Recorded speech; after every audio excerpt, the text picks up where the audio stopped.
இந்த ஷார்ட் வீடியோல only silver beat work மட்டும் வச்சு ஒரு ஆரி ஒர்க் டிசைனர் ப்ளவுஸ் பார்க்க போறோம்.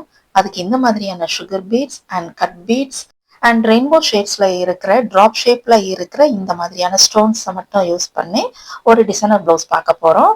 So welcome to Madhu's embroidery and crafts. இந்த மாதிரியான ஒரு லீஃப் டயக்ராம்ல கட் பீட்ஸை மட்டும் யூஸ் பண்ணி இந்த மாதிரியான ஃபில்லிங் ஸ்டிச் எல்லாம் ஸ்டிச் பண்ணி முடிச்சதுக்கு அப்புறமா இந்த மாதிரியான டிராப் ஷேப்ல இருக்கிற ஸ்டோன்ஸையும் வச்சுட்டு அதுக்கு அவுட்லைன்ல செயின் ஸ்டிச் பீட் ஒர்க் எல்லாம் ஸ்டிச் பண்ணி முடிச்சோன்னா பேக் நெக் இந்த மாதிரியான ஃபினிஷிங்ல இருக்கும்.